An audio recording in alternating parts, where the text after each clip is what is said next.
የኔ ጅል አሮጊት በጣም የዋህ ከመሆኗ የተነሳ በቃ ያልኳትን በሙሉ ነው የምታምነው። ላት ሰላም አይደለም። ሁሌም ከኔ በላይ መሆን ነው የምትፈልጊው። ያ ነው አንቺን የሚያስደስትሽ። እኔ ደግሞ ከዚህ ቤት ከወጣው ያን ሁሉ ነገር ማግኘታችን፣ ስለዚህ መቼም አታስወጪኝ። እኔ ከወጣው ይሄን ሁሉ ስኬት ማን ይልሻል? የማን በላይ ትሆኛለሽ? ማለት ትጎሪያለሽ? ማንስ ላይ ትፎክሪያለሽ? የተከበርሽ ለመሆን እኔን ማዋረድ ያስፈልግሻል። ለዛ ደግሞ እኔን መቼም ቢሆን ከዚህ ቤት አታስወጪኝ።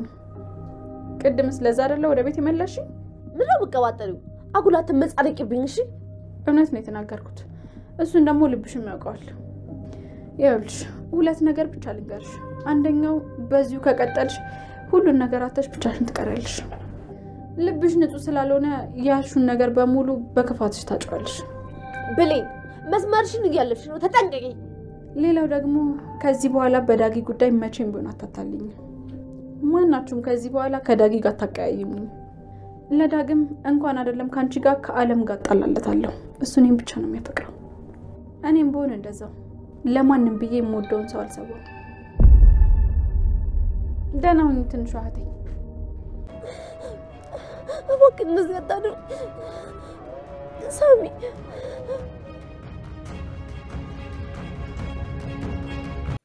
ሰላም ሰላም ውድ ቻናሌ ቤተሰቦች እንዴት ናችሁልኝ? እንኳን ወደ እኔ የዩቲዩብ ቻናል በሰላም መጣችሁ።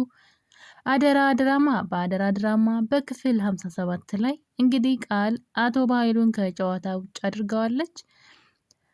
ጥሎ ማለፉ ላይ እንግዲህ ለጊዜው ቃል አሸናፊ ሆናለች። እንዳያችሁት ከሆነ በባለፈው ክፍል ላይ እንግዲህ ቃል ወደ ቤት ከበኃይሉ ጋራ ስለ ውጤቱ ለመስማት ሰላም ጠርታቸው ነበረ። በሰዓቱ አቶ በኃይሉ በነገሩ በጣም ፈርቶ አንገቱን ደፍቶና እንዳመመውም እያስመሰለ ነበረ። ወይዘሮ ሰላም ደግሞ ይሄንን ነገር ሆን ብሎ እያደረገ እንደሆነ ስላወቀች አይሳካልህም፣ ዛሬ ሁሉም ነገር ግልጽ የሚወጣበት ቀን ነው እያለች በራስ መተማመንና በእርግጠኝነት ቃል የኔ ልጅ አትሆንም በማለት ሰላም እንግዲህ 100% እርግጠኛ ነበረች። ሲጀመርም ፈጣሪ አንቺን ልጅ እንዳያደርግሽ እጸልያለሁ ብላ እንግዲህ በዚህ መጠን ለቃል ያላትን ጥላቻ ሰላም ተናግራ ነበረ። ቃል ደግሞ በተራዋ ፎክራ ነበረ።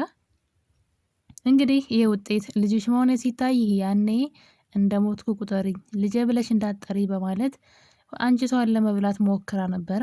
እንግዲህ ቃል ስራዋን ከሰራች በኋላ ነው እንደዛ ያለችው።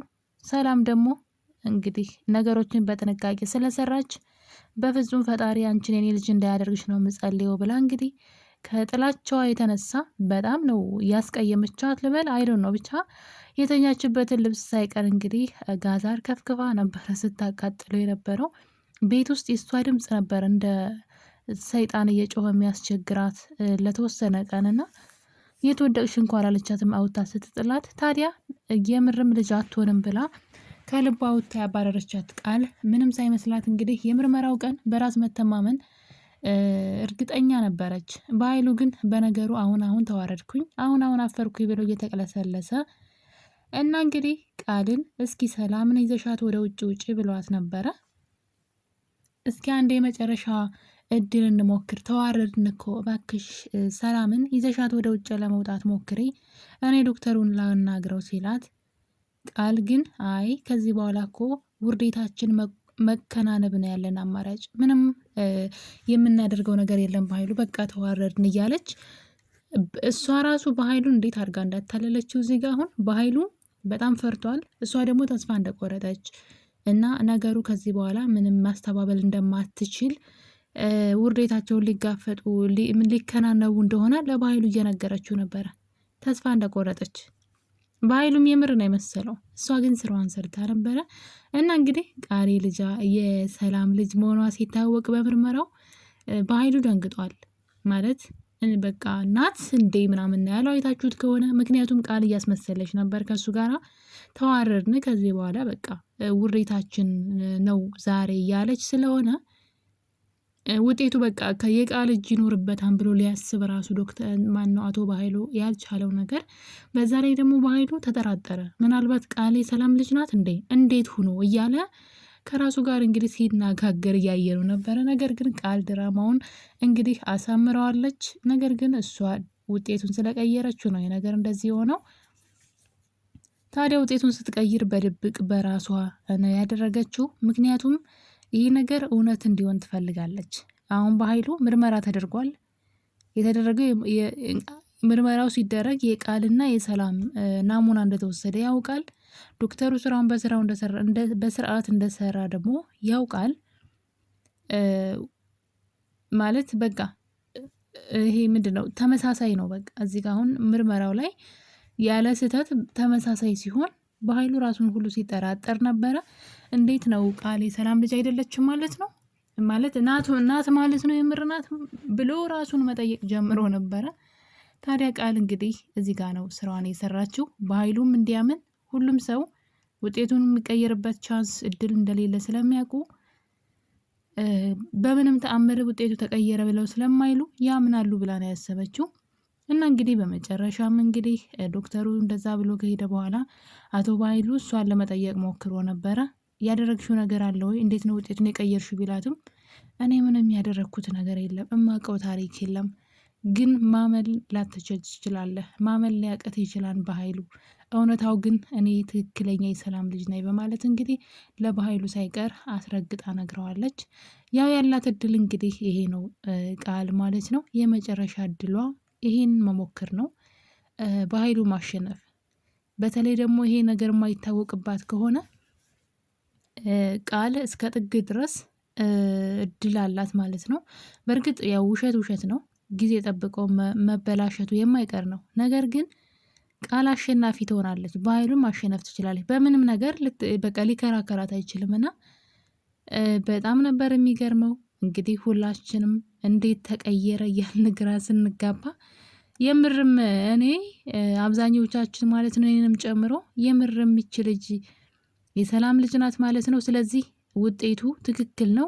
ቃል የሰላም ልጅ ናት። እስከዛሬ እኛ ስንደክም ስናስብ የነበረው ነገር ብሌን የሰላም ልጅ ናት ብለን እና ደግሞ ቃል ልጇ አይደለችም ብለን ስንል የነበረው ነገር የኛ የተሳሳትን እስኪመስለን ድረስ እንግዲህ እኛንም አሳምናናለች እውነት ለመናገር። ታዲያ እንግዲህ በትውስታዋ ውስጥ ከብሌን ጋር የዛን ቀን ተጣልተው ስለነበረ ጸጉሯን ጨምዳ ይዛ አስባበት አይደለም። እና እንግዲህ እጇን ስታየው እጇ ላይ ጸጉሩን ታያለች።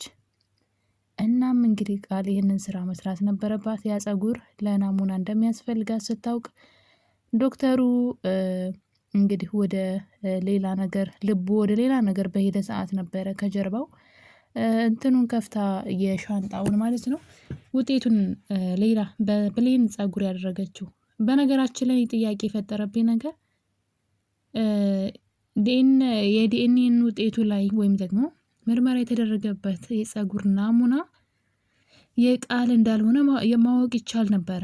ዶክተሩ ወይ ራሱ ስላልሆነ ሌላ ሰው ነው ማለት ነው የሚሰራው። ዶክተሩ የሚሰራው ቢሆን ኖሮ ማወቅ ይችላል። ምክንያቱም ደግሞ የቃል የጸጉር ዘለላ ከግማሽ በላይ ቀለም አለው። ስለዚህ ጸጉር ደግሞ የሚነቀለው ከስር ነው አይደለ? ሙሉ ለሙሉ ከስር የተነቀለ ነው። ያ ረዥሙ አንዱ ዘለላ ጸጉር ነው የተቆረጠ ምናምን ሳይሆን ንቅል ብሎ ከስር መሰረቱ ነው የሚፈለገውና ያ ደግሞ ሙሉ ጸጉሯ ስለሆነ ቀለሙ ከጫፍ ደግሞ ቀለም አለው ጸጉሯ። ስለዚህ ይታወቃል። የብሌን ደግሞ ጥቁር ጸጉር ነውና ምናልባት ይህን ስራ የሚሰራው ዶክተሩ ስላልሆነ ሊሆን ይችላል። ዶክተሩ የተሰራውን ስራ አሰርቶ የታሸገውን የተሰጠውን ውጤት ማምጣት ነው የዶክተሩ ስራ። እንደዛ ቢሆን ነው እንጂ በቀላሉ ማወቅ ይቻላል። ነገር ግን ዶክተሩ እንግዲህ አይታችሁ ከሆነ በኃይሉንና ቃልን እያየ እንግዲህ ጉዳችሁ ወጣ፣ ተዋረዳችሁ።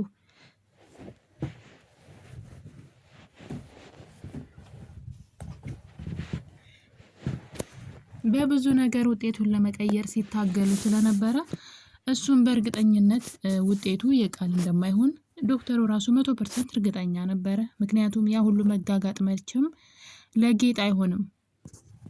ይህን ሁሉ ብር ካልሰጠንህ እሷም ደግሞ ሴትነቷን ራሱ ማለት ራሷን አዋርዳ በሴትነቷ ስትፈታተነው ነበረ። ይህ ሁሉ ነገር መቼም ያላንዳች ችግር ሳይኖርበት መቼም ዶክተር ጋር አይሄድም አይደለ? ስለዚህ ስንታመም ነው ዶክተር ጋር የምንሄደው እንዳመመን የምንናገረውና ቃልም ይሄን ያደረገችው እኔ የፈለግከውን እሆንልሃለሁ የምሰጥህን ናሙና ቀይረው ነው ያለችው። በነገራችን ላይ ቃል መጀመሪያ ላይ የብሌንን ጸጉር ወስዳ ቀጥታ አይደለም የቀየረችው። አይታችሁ ከሆነ ምንድነው ያለችው ዶክተሩን መጀመሪያ እሱን ለማማለል ሞከረችና እሱ ደግሞ የምርም ሲማልልላት እንግዲህ ምንድነው ያለችው አሁን ምሰጥህን የጸጉር ናሙና በኔ ትተካውና እኔ ደግሞ አንተ የምትፈልገውን ነገር አድርግልሃለሁ ነው ያለችው። ያ ማለት ያን ሰዓት ላይ እንግዲህ ጸጉሩን እጇ ላይ ይዛው ነበረ። ዶክተሩ ይህን መጠርጠር ነበረበት። ምክንያቱም ከየት አመጣችሁ የብሌንን ጸጉር ማለት የሰላም ትክክለኛ ልጇን ጸጉር ከየት አመጣችሁና ነው ቀይረው ያለችው የሚለውን ማሰብ ነበረበት። ያም ማለ ይሄም ማለ ግን ቃል ስራዋን ሰርታለች፣ አሸንፋለች። በአሁኑ ሰዓት አሸናፊ ሆናለች። የሚገርመው ነገር ከዚህ ነገር በኋላ ነው እንግዲህ የቃል ትልቁ ደግሞ ሌላኛው ስራዋ ውጤቱ ትክክል የእሷን ልጅነት እንዳረጋገጠላት ስታውቅ ቀጥታ ወደ በኃይሉ ነው የዞረችው። እንግዲህ በኃይሉን ማስወገድ የመጀመሪያ ስራዋ፣ በነፃነት ሰላምን የፈለገችውን ለማድረግ በኃይሉን ማስወገድ ነበረባት። ቃልን ደግሞ ሰላምን እናቷን ማለት ነው በብዙ ነገር እያስፈራራች ትቼሽ እሄዳለሁ፣ ሞትልሻለሁ እያለች እንግዲህ እንደ ተበዳይ ወይም ደግሞ እንደ ተበደለች እያስመሰለች ሰላምን በእንትና አስራት አለች በይሉንታ ምንም እንዳትናገራት። አይታችሁ ከሆነ በሌላ ላይ ብዙ ግፎችን እየሰራች ነበረ። ምን እንደሚጠቅማት አላውቅም፣ ግን በዛን ሰዓት ሰላም እያዘነች ግን ዝም ነው ያለችው። ለምን ትቼሽ እሄዳለሁ እያለች በድጋሚ ካስቀየምሽኝ ብን ብዬ ነው መጣፋው ትላታለች። ሰላም ደግሞ ትክክለኛ ልጇ መቀየሪያ የሌላት መተኪያ የሌላት ልጇ እንደሆነች ያውቃለች። ስለዚህ ያላት አማራጭ እሷ የምትላትን መስማት ነው። ታዲያ እንግዲህ በዚህ የተነሳ ነበረ ሰላም ዝም ያለቻት እና እንግዲህ ትልቁን ድራማ የጀመረችው እዚህ ጋር ነው። ውጤቱ እሷ ልጅ እንደሆነች ካረጋገጠላት በኋላ አቶ በኃይሉን መክዳት ነው እንግዲህ እርግጠኛ ሁሉም ሰው አሁን በኃይሉ ራሱ ተወዛግቧል። በቃ እንዴት ነው ቃል ልጅ ልትሆን የቻለችው? እኔ ነኝ የተሳሳትኩት? ምኑ ነው የተሳሳተው ብሎ ግራ ተጋብቷን በኃይሉ። እናም እንግዲህ ራሴ ያመጣዋት ልጅ እንዴት የሰላም ልጅ ልትሆን ቻለች ብሎ እሷም ውጤቱ እንዳልቀየረች ሽምጥጥ ስላደረገች ማለት ነው። ታዲያ እንግዲህ ምንድን ያደረገችው ቃል ለእናቷ ያዘነች መስላ እንግዲህ እስከ ዛሬ ድረስ ከባኃይሉ ጋር ሆነው ያደረጉባትን ነገር እያንዳንዱን ነገር በዝርዝር ስትናገር እያየናት ነው። ለሰላም እንግዲህ በተደጋጋሚ እኔና አጎቴ ልንገልሽ ልንመረዝሽ ነበረ። ይሄ ደግሞ ሲሆን የነበረው አጎቴ እኔን እያስፈራራ ነበረ። አንቺ እንድትሞች ይፈልግ ነበረ። እምቢ ብለውን በጣም ያስፈራራኝ ያሰቃየኝ ነበረ። ስለዚህ ስለምፈራ ይህን ሳደርግ ነበረ። እናቴ ይቅር በይኝ፣ እኔ በጣም መጥፎ ልጅ ነኝ። አጎቴ ቢገለኝ ይሻለኝ ነበር አንቺን እንደዛ ከማደርግ እያለች እንግዲህ በኃይሉ ምን አይነት መጥፎና ጨካኝ ሰው እንደሆነ ትናገራለች። ሰላም በነገሩ በጣም ደንግጣለች። በኃይሉም ትወናዋ በጣም አስገርሞታል። ያህል በቃት ብሎ ደግሞ እኔ ከድሮ ቤታችን ጠፍቼ ሳይሆን ሆን ብሎ እንዝናና ብሎ ወስዶ በልጅነቴ ከዛ ትቶኝ ሄደ። ማላቀው ቦታ በዛው ጠፋዋለች። ከዛ በፊትም በጣም ያሰቃየ የነበረ ህፃኑኝ እያለች እንግዲህ ለሰላም ከየት አምጥታይን ታሪክ እንደምታወራው የሚታወቅ ነገር የለም፣ ግን የምር እስኪመስል ድረስ ማለት ነው። እንግዲህ ብሌን የልጅነቷን ህይወቷን እንኳን አታስታውስም። ብታስታውስ ኑሮ እናቷንም አጎቷንም ታስታውስ ነበረ። ነገር ግን ብሌን ምንም የልጅነት ትውስታ የላትም። ምክንያቱ ምን እንደሆነ አላውቅም። ምክንያቱም ለዛ ነው በኃይሉንም ያላወቀችው እንጂ እስከዛሬ ድረስ በኃይሉን ታውቀው ነበረ። በኃይሉ ለመጀመሪያ ጊዜ ብሌን ሰላም ቤት ለሰራተኝነት ስትመጣ ያያታል እና በጣም ይደነግጣል። ቢላ ሁላ ወጥቶ እያስፈራራት ነበረ። ምክንያቱም እናትየዋ ልጄን አምጣልኝ የፈለግከውን ገንዘብ ሰጣለሁ ባለችው ሰዓት ወዲያው ቃልን ከሳሚ ላይ ተቀብሎ ይዟት ይመጣል። በዚህ ሰዓት ደግሞ እናትየዋ ለልጇ መኝታ ቤቷን እያሳየቻት እያለ ብሌን መጣች ደግሞ ሰራተኛ ሆናና በኃይሉ ደነገጠ። ነገሮች ተገጣጠሙበት። ታዲያ ብሌንን ለማስፈራራት እየሞከረ እሷ ደግሞ ታቀኛለህ ወይ ብላ ጥያቄ ውስጥ ነው የገባችው። እንደማታውቀው ሰው ነው የሆነችው። የመጣችው ለሰራተኝነት እንደሆነ ትነግረውና ከዛ እንግዲህ አስፈራርቶ ሊያባረራት ነበረ። እነ ሰላም ምተው ነው የተዋትና የምታስታውሰው ነበር የመሰለው ያደረጋትን ነገር ሁሉ። እሷ ግን ጭራሽ ምን እንደነካት አላውቅም። ማንንም አታስታውስም ምንም። ምክንያቱም እናቷ ስትሄድ እንግዲህ ቢያንስ የ6 የ7 ወይም የ8 ዓመት ልጅ ናት ማለት ነው። ትልቅ ናት፣ ታውቃለች ማለት ነው። ነገር ግን በፍጹም በኃይሉን እንኳን ማስታወስ እየቻለች አልነበረም። ከባህሉ ጋርም ኑራለች የተወሰነ አመት 1 አመት ምናምን። ያው ሰላም ደብዛዋ ሲጠፋና ስልክ አልደውል ስትል ነው ከቤት ያባረራት፣ ገንዘብ አልክ ስትል ነው እንጂ መጀመሪያ ላይ ቤት ውስጥ እያሰቃየን ቢሆን ይዞላት ነበረ። ታዲያ ብሌን ይህን ታሪክ ለምን እንደረሳች አናቅም። ቃል ግን ተጠቅማበታለች። እንዴት አድርጎ ከቤት ከድሮ ቤታቸው እንዳባረራት እንግዲህ ይህን ታሪክ ማን እንደነገራት አላቅም። ከየት አመጣ ወዴት እንደገጣጠመችው አይታወቅም። እውነት አድርጋ ነበር ያወራችው። በኃይሉ በተግባሯ በጣም ተገርሟል። ማለት ግራ ገባው። በቃ እህቱን ራሱ አንድ ቃል ተናግሮ ማሳመን አይችልም።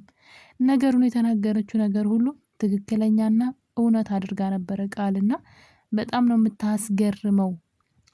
እንግዲህ ከተሳካላት በኃይሉን ከሰላም ህይወት አስወጥተዋለች። ሰላም አይንህን ላፈር ብላ በኃይሉን ከቤቷ አባረዋለች።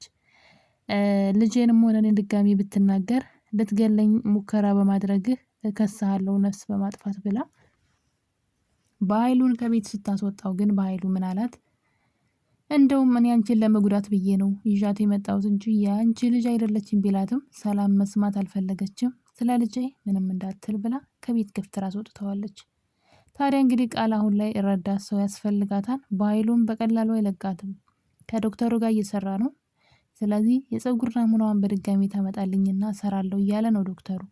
በሌላ በኩል ደግሞ ሳሚ በዱር በገደል እየፈለጋት ይገኛል፣ ውጤቱን እንዴት እንደቀየረችው ለማወቅ። እሷ ደግሞ በኃይሉንም ሳሚንም ከህይወቷ ካስወጣች በኋላ ስለ እሷ ታሪክ የማያውቅ ሰው አንድ ሰው እየፈለገች ትገኛለች። ምክንያቱም ያ ሰው እንዲያግዛት ሰላምን መግደል ትፈልጋለች። በዛ ላይ ታዲያ ሌላ ሰው፣ ምክንያቱም ከእናትየዋ ከሞተች የንብረቱ ወራሽ ልጅ እሷ ብቻ ናት። ያን ህይወት ለማጣጣም ብላ ሰላምን ለመግደል ሽር ጉድ እያለች ነው። ሳሚ ደግሞ ይህን ነገር ለማጣራት እጅ ከፍንጅ ይዟታል። ታዲያ ቢላ አንገቷ ላይ ደቅኖ ውጤቱን እንዴት እንደቀየርሽው ተናገር እያላት ነው። ቃል በቀጣይ ክፍል ለሳሚ እውነቱን ትነግረው ይሆን ወይስ ሰው ደርሶ ያድናት ይሆን? አጓጊ የሆነው አደራ ድራማ የዛሬው ትረካችን እንግዲህ ይህን ይመስል ነበረ። ስለምትከታተሉኝ አመሰግናለሁ። ለቤት አዲስ የሆናችሁ ካላችሁ ሰብስክራይብ በማድረግ ይህን ቤት አበረታቱኝ። ደግሞ በመልካም ፈቃዳችሁ ሰብስክራይብ ስለምታደርጉኝ ስለምታበረታቱኝ አመሰግናለሁ። ሁላችሁንም ቪዲዮ ከተመቻችሁ ላይክ፣ ሼር አድርጉ። ሀሳብ አስተያየታችሁን እንዲስተካከል የምትፈልጉት ነገር ካለ በኮሜንት አሳውቁኝ። ሁላችሁንም ወዳችኋለሁ። በሌላ በአዲስ ትረካ በአደራ ክፍል 58 እስከምንገናኝ ድረስ የዛሬው ክፍል ይሄን ይመስል ነበረ። ሁላችሁንም እወዳችኋለሁ። መልካም ጊዜ